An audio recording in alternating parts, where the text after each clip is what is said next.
Hello નમસ્કાર વિદ્યાર્થી મિત્રો, નમસ્કાર. હું ઓજા ફાલ્ગુન તમારું ઓજા ક્લાસીસ ચેનલમાં સ્વાગત કરું છું. તો વિદ્યાર્થી મિત્રો, આજે આપણે ધોરણ 9માં વિષય ગણિતમાં ચેપ્ટર નંબર 4 જોવા જઈ રહ્યા છે. ચેનલ પર પહેલી વાર ચેનલને સબસ્ક્રાઈબ કરી દેજો, બેલ નોટિફિકેશન દબાવી દેજો, જેથી આવનારી યુઝફુલ વિડીયો તમારા સુધી મળી શકે છે. તો વિદ્યાર્થી મિત્રો, વિષય ગણિત ચેપ્ટર નંબર 4 છે. તેમાં આપણે સ્વાધ્યાય 4.1નો એક્ઝામ્પલ નંબર 4 એટલે કે દાખલા નંબર 4 જોવા જઈ રહ્યા છે. તો વિદ્યાર્થી મિત્રો, રકમમાં લખેલું છે, જો એસી બરાબર બીસી થાય, શું કીધું? એસી બરાબર બીસી થાય તેવું બિંદુ સી અને બિંદુઓ એ અને બીની વચ્ચે હોય. એટલે કે તમે એસી બરાબર બીસી થાય તેવું બિંદુ એ અને બીની વચ્ચે હોય તો સાબિત કરો કે એસી બરાબર 1/2 એ બી છે. તો આકૃતિ દોરી તેને સ્પષ્ટ કરો. તો તમે શું કરવાના? બે બિંદુ લેવાના, એક રેખા દોરી, રાઈટ. એને શું નામ આપ્યું? એ અને બી. અને વચ્ચે કયું બિંદુ દોર્યું તમે? સી. કારણ કે બિંદુ સી કોની વચ્ચે કીધેલું છે? એ અને બીની વચ્ચે બિંદુ કયું આવશે? સી લખેલું છે, બરાબર. તો હવે આપણે લખીએ કે હવે આપણે આકૃતિ પરથી સાબિત કરવાનું છે. તો કે એસી બરાબર બીસી થશે. તમે જોશો એસીનું અંતર અને બરાબર અને બીસીનું અંતર કેવું છે? બરાબર છે. એથી લઈને સીનું અંતર અને બીથી લઈને સીનું અંતર કેવું છે? સરખું છે. તો માટે લખી શકાય કે એસી બરાબર બીસી. બરાબર વિદ્યાર્થી મિત્રો, એસી બરાબર બીસી. ઓકે. તો હવે આપણે શું શોધવાનું છે? એ બી. આપણે હવે એ થી લઈને બીનું અંતર, તો એ બી બરાબર એસી. એ બીની અંદર કયું આવશે? એસી વત્તા સીબી કે બીસી લખો, બંને એક જ થાય. સીબી લખો અથવા બીસી લખો, બરાબર. શું કીધું? એ બી બરાબર એસી. એથી લઈને બીની અંતરમાં શું આવેલું છે? એસી વત્તા સીબી, એવું પણ લખી શકો છો, બરાબર. લખવાનું હવે લખીશું આપણે કે એ બી બરાબર શું આવશે? તો કે એસી વત્તા બીસી લખો કે સીબી લખો, પણ આપણે હવે બીસી લખીએ છીએ, બરાબર. તો એ થી લઈને બીની અંતરમાં શું આવેલું છે? તો કે એસી આવેલું છે અને બીજું શું આવેલું છે? સીબી કે બીસી, બરાબર. માટે આપણે લખી નાખવાનું કે માટે સીબી બરાબર એસી હોવાથી. ઓકે, લખી કાઢ્યું. ઓકે,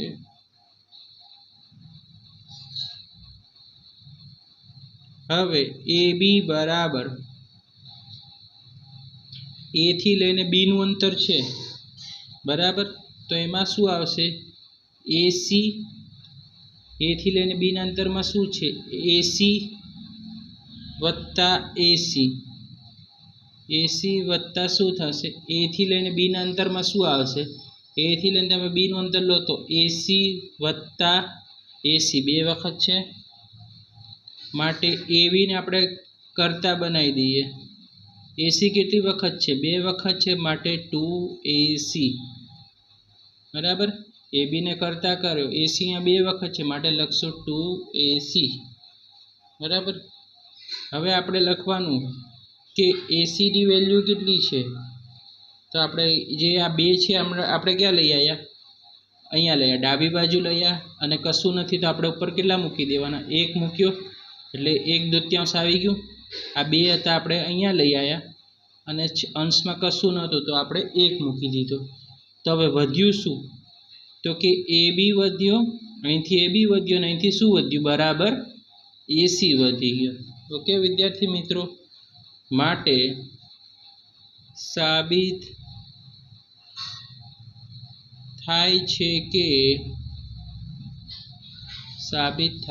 કે એસી બરાબર 1/2.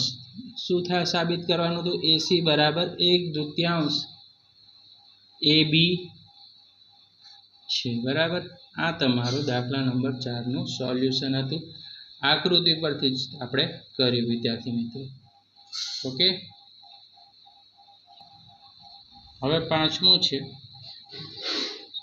પાંચમો પ્રશ્ન, પ્રશ્ન 4 માં બિંદુ સી રેખાખંડ અને એબીનું એક મધ્ય બિંદુ કહેવાય છે, તો સાબિત કરો કે દરેક રેખાખંડને એક અને માત્ર એક જ બિંદુ હોય।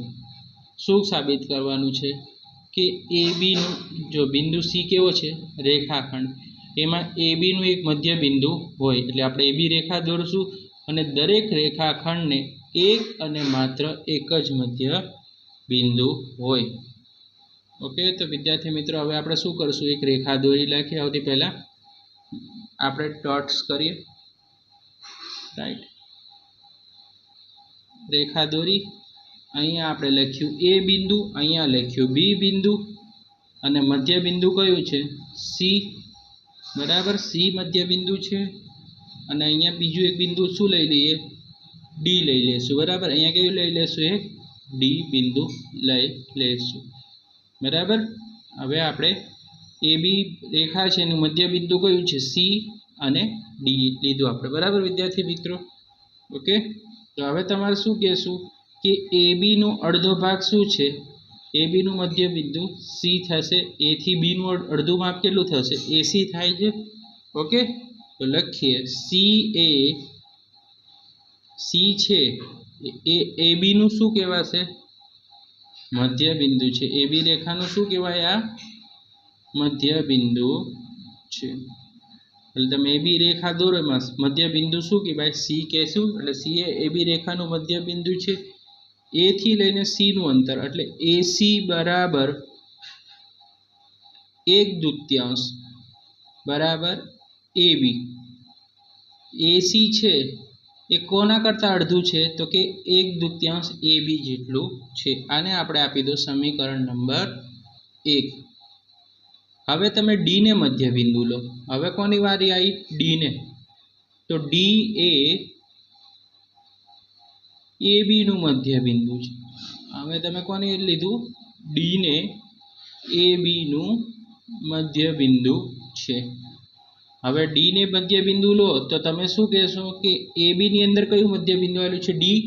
તો તમે હવે કોને લેશો, સી હતું તો આપણે એસી ને લીધું, જ્યારે ડી આવે ત્યારે તમારે વિદ્યાર્થી મિત્રો એડી ને મધ્ય બિંદુ લેવાનું। કઈ રીતે, તો કે એ થી લઈને ડી નું એડી બરાબર 1/2 કેટલું આવશે, એ બી, એટલે કે ડી છે તે 1/2 બરાબર કેટલું થશે, એ બી થશે। આ આપણું સમીકરણ નંબર 2।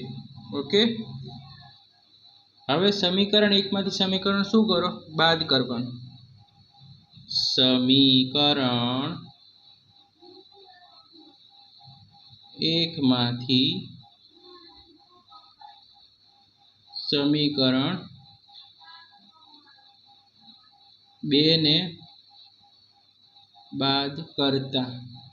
બરાબર, સમીકરણ 1 માંથી સમીકરણ 2 બાદ કરતા, તો સમીકરણ 1 શું છે, એસી માઇનસ એડી, તો આપણે લખશું એસી માઇનસ એડી બરાબર શું દેખાય છે, 1/2 એ બી, 1/2 એ બી, તો આપણે અહીંયા લખી નાખશું 1/2 એ બી આપણે લખ્યું। પછી બીજું પણ શું છે સમીકરણ 2 માં, 1/2 એ બી બરાબર। શું કર્યું, એસી માઇનસ એડી કર્યું, આ 1/2 એ બી આપણે અહીંયા લખ્યું ને એડી વાળું 1/2 એ બી આપણે શું કર્યું, અહીંયા લખી નાખ્યું। હવે શું કરશું આપણે, તો કે એસી માઇનસ એડી લખશું, એસી માઇનસ એડી બરાબર। હવે શું કરીએ, આ 1/2 કટ થઈ ગયું, હવે 1/2 એ બી માંથી 1/2 એ બી જતું રહે તો શું વધે, 0 થઈ જશે। બરાબર, ઓકે, 0 થઈ જશે। ઓકે, તો વધ્યું શું, તો એસી બરાબર આપણે શું કહેશું, એડી થાય, એસી બરાબર શું થશે, અહીંયા એડી થશે। ઓકે, બિંદુ સી અને ડી એ રેખાખંડ, રાઈટ. તમે આ રેખાખંડ જોઈ હશે કે આપણે આવી રીતે દોરી હતી. અહીંયા એ બિંદુ હતું, અહીંયા બી બિંદુ હતું, અહીંયા આપણે સી મધ્ય બિંદુ લીધું હતું એ બીમાં, અને બીજું મધ્ય બિંદુ આપણે કયું લીધું હતું? ડી મધ્ય બિંદુ લીધું હતું. આવી રીતની આપણી આકૃતિ હતી. બિંદુ સી અને ડી એ રેખાખંડ, જો આપણે એ બી રેખા દોરી, મધ્ય બિંદુ શું છે? સી અને ડી રેખાખંડ એ બી પર એક જ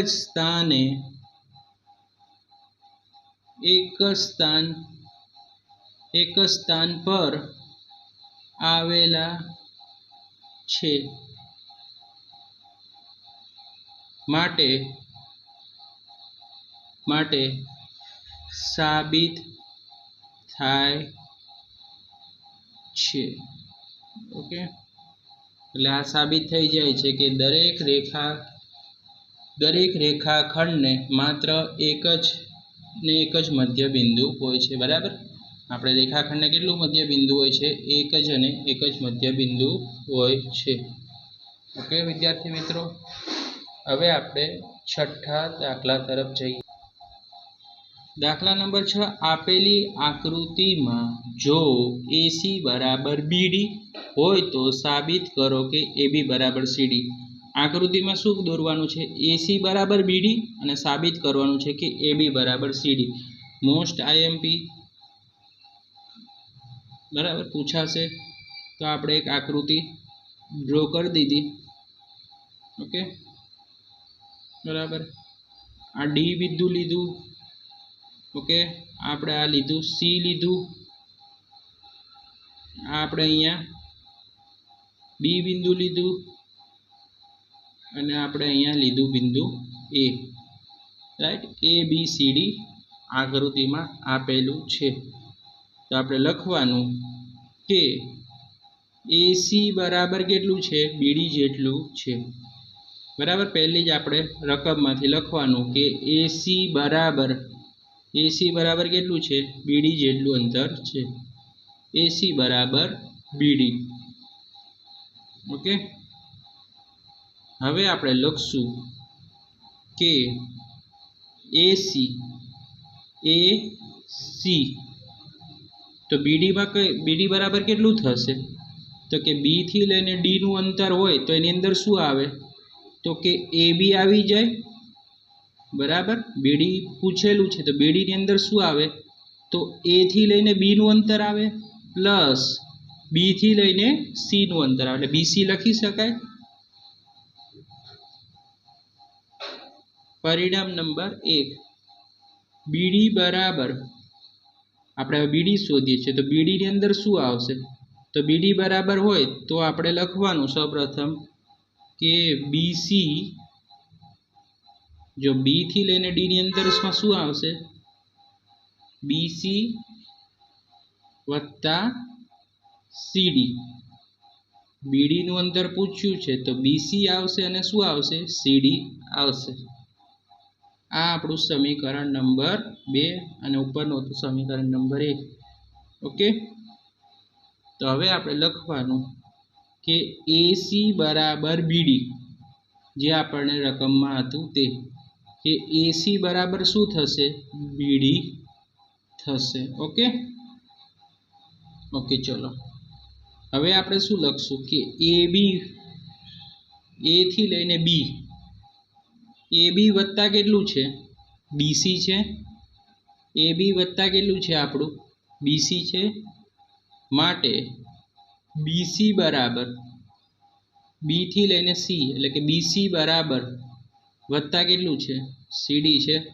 એટલે ટૂંકમાં આપણે કહીએ કે AB વત્તા BC, BC વત્તા CD. ઓકે, ચલો હવે આપણે જોઈએ કે બંનેમાં કોમન શું છે? તો કે BC આપણે કેન્સલ કરી નાખ્યું. બરાબર, BC આપણે શું કર્યું છે? ઉડાવી દીધું છે. ઓકે, તો વધ્યું શું? તો કે અહીંથી AB વધ્યું ને અહીંથી CD. તો લખી શકાય કે AB બરાબર CD. ઓકે, BC સરખે સરખું તો ઉડાવી દીધું, તો વધ્યું શું? AB વત્તા AB બરાબર CD માટે સાબિત થાય છે. બરાબર, ઓકે, સાબિત થઈ ગયું કે AB બરાબર CD. આ તમારો દાખલા નંબર 6 નો જવાબ. તો વિદ્યાર્થી મિત્રો, વિડીયો પસંદ આવે તો વિડીયોને લાઇક કરજો, ચેનલને સબસ્ક્રાઇબ કરી દેજો. આવા જ યુઝફુલ વિડીયો જોવા માટે અમારી ચેનલને તરત સબસ્ક્રાઇબ કરો અને વિડીયો પસંદ આવે તો વિડીયો તમારા મિત્રો સુધી શેર કરજો. Thanks for watching. હવે આપણે નેક્સ્ટ વિડીયોમાં મળીશું.